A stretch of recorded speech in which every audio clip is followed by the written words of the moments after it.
and laws that are anti-people. In Biafra land, we are going to be different. Britain fought against Biafra, not Nigeria, because Britain thought that we don't have the spirit to share, that Biafrans cannot share because of what Ojukwu told Shell and BP. But they are wrong, they are very much mistaken. What our eternal leader said was that you don't come to blackmail me with something that God gave to me. If you want oil, we can give it to you, but you have to pay at the rate at which every other country is paying around the world. That was when Harold Wilson, the Labour Prime Minister of Britain, said that Biafrans are going to die. That he doesn't really care. He was a shareholder in BP. Then he said he doesn't care how many Biafrans will die, as long as they continue to get their oil and gas for free. That was why they supported the Fulani Janjaweed. And these are the things, the mistakes we have learned from. You mentioned people and their properties in the north. They keep saying this thing all the time. I have a two-bedroom hotel in Jalingo. What is going to happen to it? And I say to them that you are very much mistaken. Your property is more secure if there is a Biafra than when you are in Nigeria. Let me repeat. Your properties in the north is more secure if you have a Biafran independent nation than if you remain in the zoo called Nigeria. Because today, most people own properties abroad.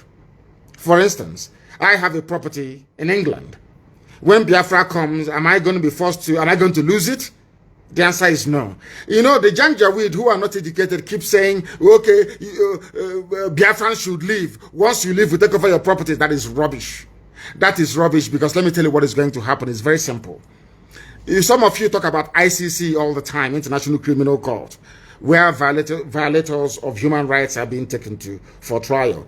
There is another court called the International Court of Justice, ICJ, where states can take states to court. If they touch any of your properties in the north, all Biafra will need to do is to petition ICJ, and ICJ will award compensation for those properties they have destroyed or seized from you. Once that is done, then the zoo, the Janjaweed government will be forced to pay.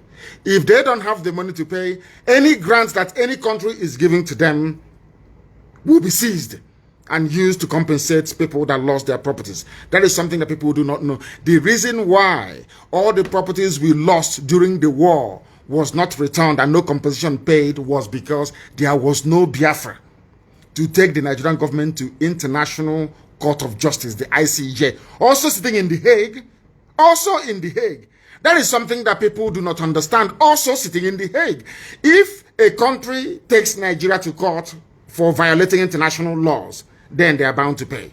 So you are far more safer having a Biafra with your property outside Biafra land than in Nigeria.